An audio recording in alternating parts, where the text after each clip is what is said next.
கவர்ச்சி திட்டங்கள், இலவச திட்டங்கள் அதை கொடுப்பேன் எல்லாருமே சொல்கிறாங்க. இது மாதிரிலாம் கொடுக்க ஆரம்பித்தா எதிர்காலத்தில் இது என்ன ரியாக்ஷனை கொடுக்குங்க? இதை கொடுக்குறோன்னு நினைக்கிறாங்க பாருங்க, அவங்களே வந்து ஒரு தவறான வழியில் கொண்டு போகிறாங்க. நான் ஓட்டு போட்டிருக்கேன், இதுக்கு எதுக்கு உரிமை தொகைன்னு ஒரு பேரை போட்டு என்னை அசிங்கப்படுத்துறீங்க? எல்லாரும் சொல்கிறாங்க டாஸ்மார்க்கை வச்சு தான் இதை ஓட்டுறாங்கன்னு. கிடையவே கிடையாது. டாஸ்மார்க் மட்டும் கிடையாது.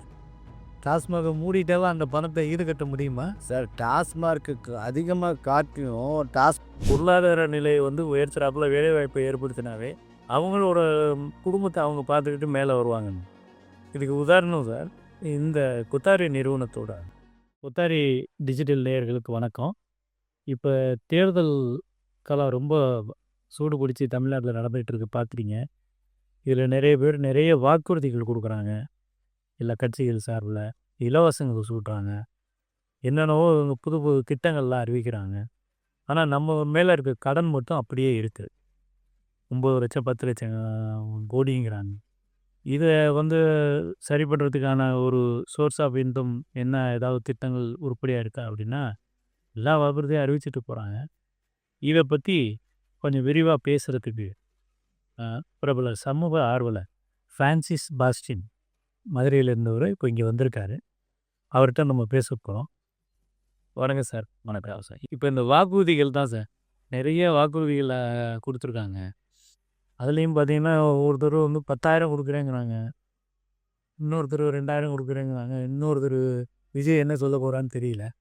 இவங்க பார்த்து எல்லாரும் சொல்லிகிட்டே போகிறாங்க. நம்மளோட இருப்பு, அரசாங்கத்தோட இருப்பு அது வந்து இவங்கெல்லாம் இந்த மாதிரி சொல்கிறதுனால இருக்குமா, இல்லை ஏதாவது அது காலி ஆகிடுமா, என்ன ஆகும் சார்?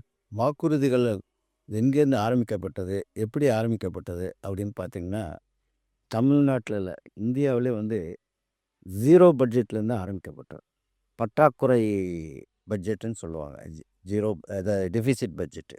0 பட்ஜெட்டு, டெஃபிசிட் பட்ஜெட், இதுலேருந்து தான் ஆரம்பிக்கப்பட்டது. அப்படி ஆரம்பிக்கும் போது என்ன நடக்குது அப்படின்னு பார்த்தீங்கன்னா, வாக்குறுதிகளை அள்ளி கொடுத்துட்டா ஓட்டு போட்டுருவாங்க. முதல்ல டிவி கொடுக்குறேன்னாங்க, அப்புறம் அரிசி கொடுக்குறேன், 20 கிலோ அரிசி கொடுக்குறாங்க. அந்த ஒரு லிமிட்டில் தான் இருந்தாங்க. அது பிளானிங் கமிஷன், இந்தியாவில் எக்கனாமிக் பிளானிங் கமிஷனில் அதோடு நின்னாங்க. ஆனால் அதுக்கப்புறம் அந்த பிளானிங் கமிஷனை க்ளோஸ் பண்ணாங்க. சென்ட்ரல் கவர்மெண்ட் 2014 க்ளோஸ் பண்ணிட்டாங்க. நிதி ஆயோக்னு சொல்லி அதில் ஆரம்பிச்சிட்டாங்க. அதனால் சரியானபடி ஃபண்ட்ஸ் வர்றதில்லை. இப்போ மாண்புமிகு பிடிஆர் ஃபைனான்ஸ் மினிஸ்டர் இருக்கும்போது இந்த கடனை 6 லட்ச ரூபா 5 லட்ச ரூபா கடனை அவர் குறைச்சார். அது எப்படி சாத்தியமாச்சு? இதில் வந்து என்னென்னா, சரியான எக்கனாமிஸ்ட்டு, அதாவது பட்ஜெட் போடுறதுலையும் சரி, கடன் வாங்குறதை குறைக்கிறதுலையும் சரி, நம்மளுடைய ஸ்ட்ரென்த்து எப்படி இருக்குன்றது தெரியும். கடன் வாங்குறது ஈஸி. இப்போ கடன் வாங்கினா நீங்கள் என்ன வேணாலும் கொடுக்கலாமே. நீங்கள் 10,000 ரூபா கொடுக்குறது 20,000 கூட கொடுக்குறாங்க. 20,000 கோடி யாருக்கு போகுதுன்னு பார்த்துக்கணும் வருஷத்துக்கு. அது அவாய்ட் பண்ணணும்னா இந்த 10,000 கொடுக்குறதுக்கு பதிலாக அவனுக்கு 10,000 ரூபாய்க்குள்ள சம்பளத்தை கொடுங்க. ப்ரொஃபஸர்ஸு, விரிவுரையாளர், மாற்றுத்திறனாளி, இவங்களுக்குள்ள சம்பளத்தை கரெக்டாக கொடுங்க. ஆசிரியர்கள் மற்றும் அங்கன்வாடி தொழிலாளர்கள் எல்லாருக்கும் சம்பளத்தை சரியாக கொடுங்க. இன்றைக்கி எல்லோரும் சொல்கிறாங்க இவ்வளோ வளர்ந்துருச்சு, ஃபோன்லாம் ஐஃபோன்லாம் வந்துருச்சு எல்லாம் சொல்கிறாங்க. ஆனால் இன்றைக்கும் இந்த மாலில் வேலை பார்க்குறாங்கள்ல, அவங்களுடைய சம்பளம் எவ்வளோன்றீங்க? 3,000 ரூபாயிலேருந்து 6,000 ரூபா தான். 6,000 ரூபா கொடுத்தானா சாப்பாடு போட மாட்டான், 3,000 ரூபா கொடுத்தா சாப்பாடும். அப்போ அவங்களுடைய குடும்பம் எப்படி வளரும்? ஸோ இதை பற்றி சிந்திக்கக்கூடிய வேஜஸ் ஆக்டை வந்து சிந்திக்கிறது. இப்போ 8th கமிஷன் வந்துருச்சு, பே கமிஷன் 8th வந்துருச்சு. நான் வந்து 6th கமிஷன்லேருந்து இது பிரச்சனையை வந்து சொல்ல ஆரம்பித்தேன். அப்போ வந்து மிஸ்டர் ஜஸ்டிஸ் ரத்னவேல் பாண்டியன் தான் அதில் அந்த கமிஷனை உருவாக்குறது. இப்போ வந்து நடத்துகிறது யார்? 8th பே கமிஷனு அதிகாரிகள் தான். அதிகாரிகள் உயர் அதிகாரிகள் தான். யாராவது வெளியிலேருந்து யாராவது வராங்க? இல்லை. அப்போ அவங்களுடைய சம்பள விகிதம் வந்து 30% இன்க்ரீஸ் ஆகும். சாதாரண வயசான தொழிலாளர்களுக்கெல்லாம் இந்த வாய்ப்பே கிடைக்காது. இந்த பே கமிஷன் வந்து ஒன்லி கவர்மெண்ட் எம்ப்ளாயிஸ். இப்போ அந்த இது வந்து இருப்பு வந்து குறையுமா தான் கூறுமா? இருப்பு இல்லை அப்படின்னா காவாங்க சார். நான் என்ன உங்களுக்கு ஒரே ஒரு விஷயத்தை மட்டும் சொல்கிறேன். 16லேருந்து 9 கழிங்க, எவ்வளோ சார்? 7. இந்த 16லேருந்து 6 9 கழிக்க முடியுமா? அப்போ என்ன செய்றீங்க? கூட கடை வாங்கி வாங்க. அப்போவே சொல்லி கொடுத்துட்டாங்க. இதான் பிரின்சிபல். இதை அரசு அதை பயன்படுத்துகிறாங்க. இல்லையா யாருக்கும் கொடுக்க முடியலையா கடன் வாங்கு. இந்த கடன் வாங்குறதுக்கு ஒரு வித்தியாசமான கடன் வாங்கணுன்றது யாருக்கும் தெரியல. அது ஒரு தனி சப்ஜெக்ட். அடுத்தது சார், இந்த தேர்தல் வாக்குறுதி இல்லாத கவர்ச்சி திட்டங்கள், இலவச திட்டங்கள், அதை கொடுப்ப எல்லாருமே சொல்கிறாங்க. இது மாதிரிலாம் கொடுக்க ஆரம்பித்தா எதிர்காலத்தில் இது என்ன ரியாக்ஷனை கொடுக்க?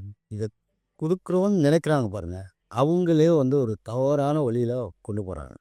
ஏன் கொண்டு போகிறாங்க? ஏன் இந்த மாதிரி இலவசங்கள் இதெல்லாம் கொடுக்குறாங்க? நீங்கள் இலவசம் கொடுக்குறதுக்கு பதிலாக ரிலீஃப் டேக்ஸ், அவனுக்குள்ள பணத்தை நீ கொடு.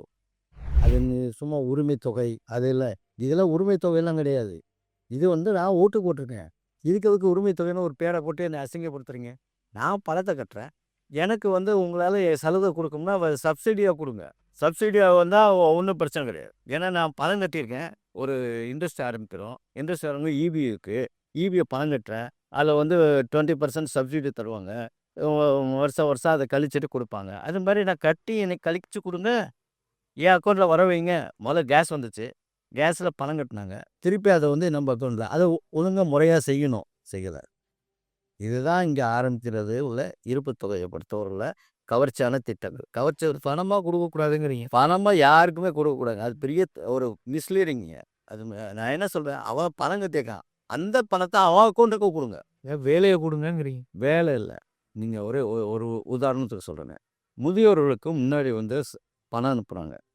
எல்லா ஆட்சிக்காரருக்கும் அனுப்புகிறாங்க. எங்கே அனுப்புவாங்கன்னா போஸ்ட்மேன்கிட்ட கொடுத்து அதில் மணி ஆர்டர் பண்ணி அனுப்புவாங்க. இவங்க என்ன பண்ணுவாங்கன்னா, இந்த போஸ்ட்மேனு அவங்க டெலிவரி கொடுக்குறவங்கலாம் ஒரு 50 ரூபா 100 ரூபா வாங்கிட்டு அவங்களுக்கு போய் சேரல. அப்போது வந்து மாண்புமிகு மறைந்த ஜெயலலிதா அவங்களோட ஆட்சியில் ஷீலா பிரியான்னு ஒரு ஐஏஎஸ் ஆஃபீஸர் அந்த அம்மா வந்து அவங்கள்ட்ட பேசும்போது இந்த மாதிரிலாம் முறைகேடுகள்லாம் நடக்குது. இப்போ இதுக்கு என்ன மாற்றுன்னாங்க. அப்போ நாங்கள் பேசி அவங்க முடிவு எடுத்தது, டைரெக்டாக அவங்க அக்கௌண்ட்டுக்கே பணம் அனுப்பிடுவோம் அப்படின்னு சொல்லி அவங்க டைரெக்டாக அக்கௌண்ட்டுக்கு அனுப்ப ஆரம்பித்தாங்க. ஸோ இது வந்து டைரெக்டாக இம்ப்ளிமெண்ட் ஆச்சு. இப்போ இதில் வந்து இதே மாதிரி நீங்கள் வந்து பேர் சொல்லக்கூடாது.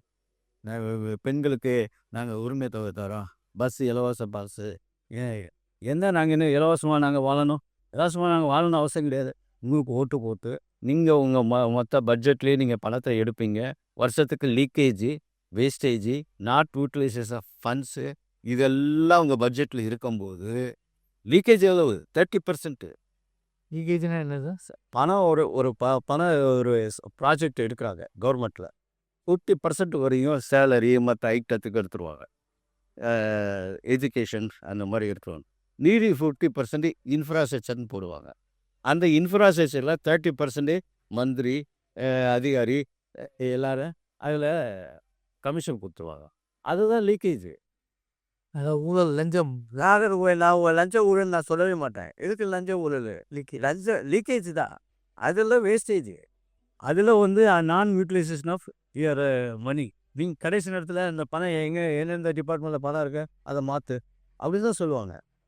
யாருக்கு? அப்போ வந்து எல்லாருக்கும் கொடுப்பாங்க. ஏன் இந்த மாதிரி பிளானிங்கே கிடையாத ஒரு இடத்துல நீங்கள் இது தேவையில்லை. அவர் வந்து ஃபஸ்ட் இயரில் 1.5 லட்சம் கோடி குறைச்சார். ரிப்பீட். அடுத்த 4 வருஷத்தில் நீங்கள் அதே 4.5 லட்சம் கோடி எக்ஸ்ட்ரா போடுறீங்க. அப்போ என்ன அர்த்தம்? இது தேவையில்லை. ஏன்னா நான் ஒன்றும் புதுசாக ஒன்றும் உங்களுக்கு சொல்ல போகிறதில்ல. தெரிஞ்சதை நீங்கள் கொஞ்சம் யோசிங்க, மாற்றி யோசிங்க. அந்த மாற்று யோசனையில் சார், இப்போ எப்படி இந்த டாஸ்மாக் மூலமோ இல்லை கனிம வளத்தில் எப்படி சரி பண்ண முடியுமா? எல்லாரும் சொல்கிறாங்க டாஸ்மார்க்கை வச்சு தான் இதை ஓட்டுறாங்கன்னு. கிடையவே கிடையாது. டாஸ்மார்க் மட்டும் கிடையாது.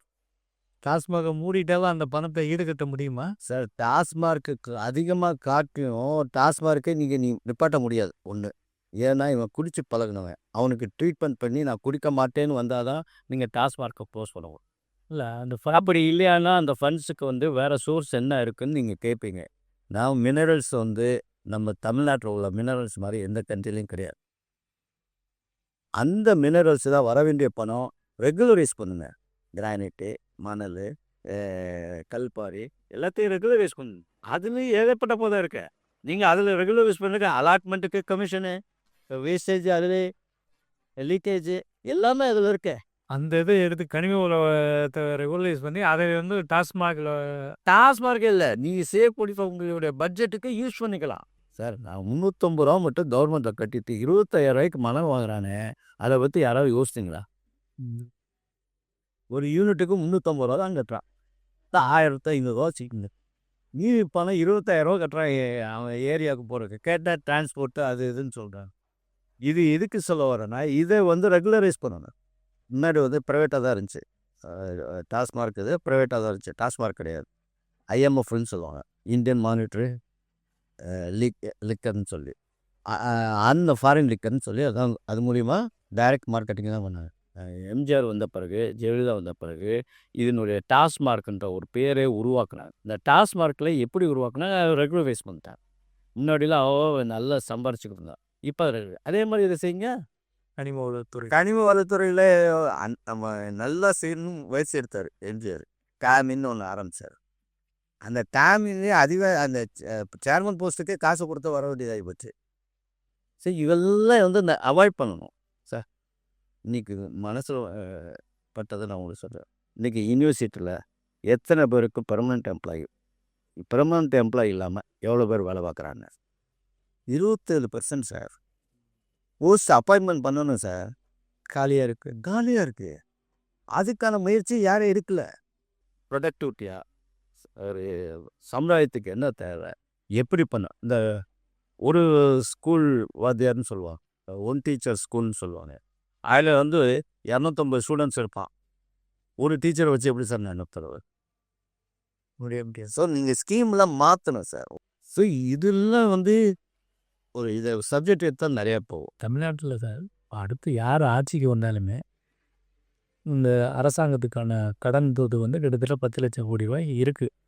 இப்போ இந்த அமௌண்ட்டை வந்து இன்னும் குறைக்கிறதுக்கான இது பண்ணணும். இன்னும் வரதுக்கு அதிகப்படுத்துறதுக்கான இதில் இவங்க பாட்டு சொன்னாங்கன்னா சரியாக வராது. அப்படி எதுவும் குறைக்க முடியுமா? நீங்கள் சொன்னீங்க பிடிஆர் வந்து 1.5 லட்சம் கோடி குறைச்சாருன்னு சொன்னீங்க சார். அது மாதிரி அவர்கிட்ட ஒரு நல்ல திட்டங்கள்லாம் வச்சுருக்கப்போ ஏன் அதை குறைக்கிறதுக்கான நடவடிக்கை எடுக்கணும்?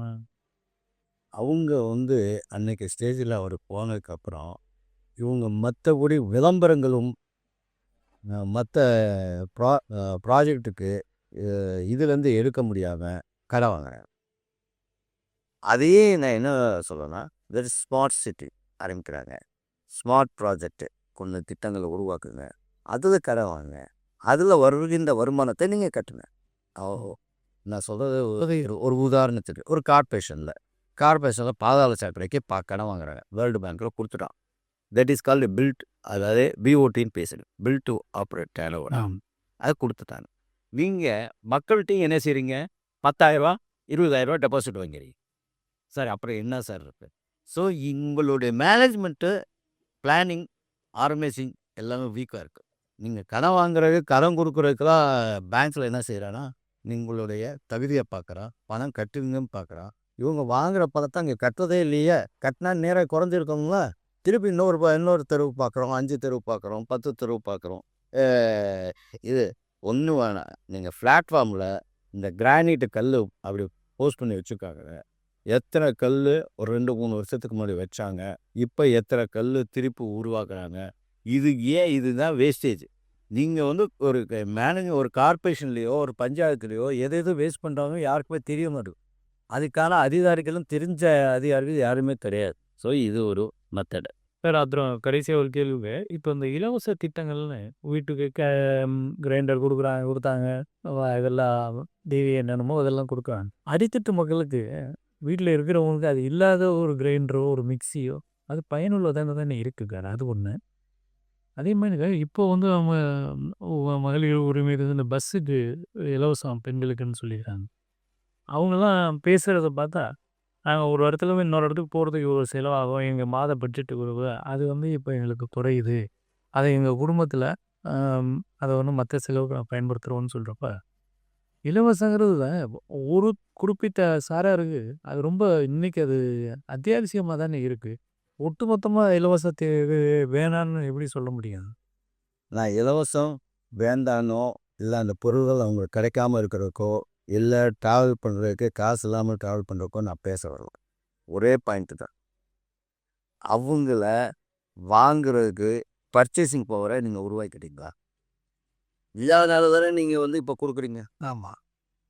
நீங்கள் இப்போ இலவசன்ற சொல்லி அவனை பாவம் ஏமாத்துறீங்க. அதுக்கு பதிலா நீங்கள் இந்த வருஷம் உனக்கு பஸ்ஸுக்குள்ள இது இருக்கா, அதை நான் வந்து எங்கே வேலை பார்க்குறானோ அவன் மூலியமாகவே ஒரு பாஸை டிக்ளேர் பண்ணு. அவன் எம்ப்ளாய்மெண்ட் மூலியமாக அவன் வேலைக்கு சும்மா போகிறானா, வேலைக்கு போகிறானா, அவனுக்கு ஃப்ரீயாக கொடுங்க. அது வந்து யார் பொறுப்பெடுத்துக்கிறா? கம்பெனிக்காரர் பொறுப்பெடுத்துக்கிறா. ஆனால் அதுக்கு வந்து நீங்கள் இலவசம்னு நீங்கள் சொல்லாதீங்க. டியூட்டி பாஸ்ன்னு சொல்லுவோம். டியூட்டி பாஸுக்கு வந்து நீங்கள் பெர்மிட் பண்ணுங்க. எஜுகேஷன் பாஸுக்கு பெர்மிட் பண்ணுங்க. ஸோ நீங்கள் பேர் கொடுக்குறது வந்து இலவசம்னு சொல்லி மக்களை பாவம் பெண்கள் ரொம்ப கஷ்டப்படுறாங்க. ஒன்று. அடுத்து வந்து இந்த மிக்ஸி, கிரைண்டரு, ஃப்ரிட்ஜு இதெல்லாம் நாளைக்கு கொடுக்க போகிறோன்னு வச்சுக்கோங்க. அதுக்கு என்னென்னா அவனுக்கு பர்ச்சேசிங் போகிற மாதிரி அவன் வீட்டில் ரூ. 6,000 சம்பளம் இடத்துல நான் மினிமம் ரூ. 10,000 சம்பளம் வாங்கணும். ஒரு குடும்பத்தை ஒரு ஆளுக்கு 3 பேர் இருந்தாலும் ரூ. 30,000 ஆச்சு. நீங்கள் அங்கே எதுக்கு இலவசம் கொடுக்கணும்? அந்த ரூ. 10,000 கொடுக்குறதுக்கு என்னால் முடியும் சம்பளம். அப்படின்ற ஒரு ப்ராஜெக்டை நீங்கள் கொண்டு வந்தீங்களா? இவர் 10,000 சொல்கிறாருல ஒரு குடும்பத்துக்கு 10,000. நான் அந்த குடும்பத்துக்கு ஒரு 3 பேர் இருந்தாலும் ஆளுக்கு 10,000 சம்பளம் வைக்கிற மாதிரி நான் ஏற்பாடு பண்ணுறேன்னு சொல்லுங்கள். வேலையை கொடுங்க சார். வேலையை கொடுத்தீங்கன்னா ஒவ்வொருத்தரும் ஒவ்வொரு வீட்டில் 50,000 சம்பாதிப்பாங்க. 5 பேர் வேலை பார்த்தாங்களா? அதே மாதிரி இபி இருக்குது பார்த்தீங்களா? இலவசம் நான் இபின்னு சொல்லி 100 யூனிட்டு தரேன்னு சொல்லுங்க. அதெல்லாம் வேணாம். 100க்கு பதிலா 200க்கு பதிலா 300க்குங்க. எல்லாத்துக்கும் நீங்கள் அவங்க பணம் கட்ட சொல்லுங்கள். அதுக்குள்ளே இத்தனை வேஜஸ் எஸ்கே இல்லை இருக்கிறவங்களுக்கு அந்த பணத்தை அவங்க அக்கௌண்ட்டுக்கு ரீஃபண்ட் பண்ணுங்க. ஸோ இது வந்து அவன் பணம் கட்டுறான், அவனுக்கு ரீஃபண்ட் ஆகுது.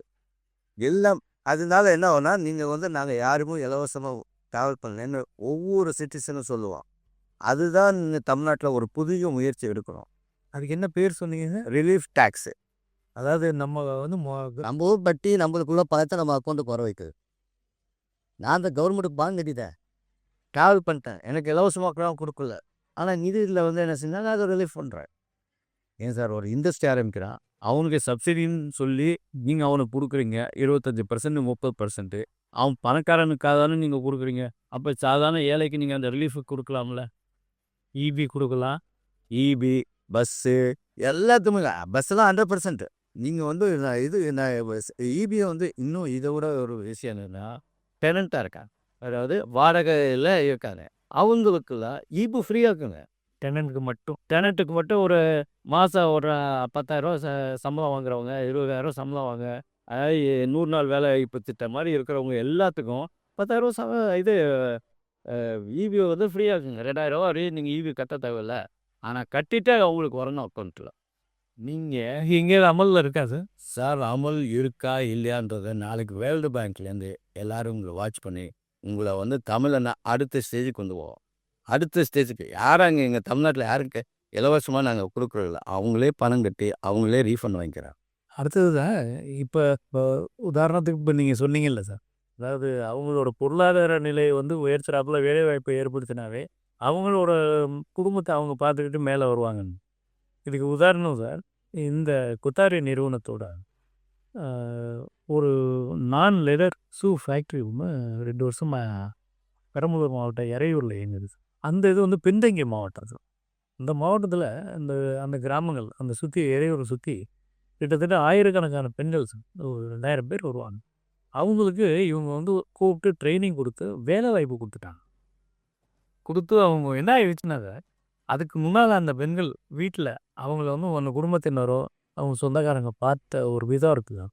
வீட்டுக்குள்ளேயே உட்காந்துருக்காங்க, அந்த மாதிரிலாம் பெண்களை பற்றி இருந்தது. அப்படியே மாறி இன்றைக்கி இவங்க வேலைக்கு போவாங்க. இன்றைக்கி ஒரு அமௌண்ட்டு ஒரு 10,000 20,000 சம்பளத்தோடு வர்றாங்கன்னொடனே அவங்களோட ஸ்டேட்டஸ் உயர்ந்துருச்சு. அவங்கள வந்து மதிக்க ஆரம்பிச்சிருக்காங்க. அவங்களால அந்த ஏரியா பூராவே ஒரு மாற்றங்கள் உண்டு பண்ணியிருக்காங்க.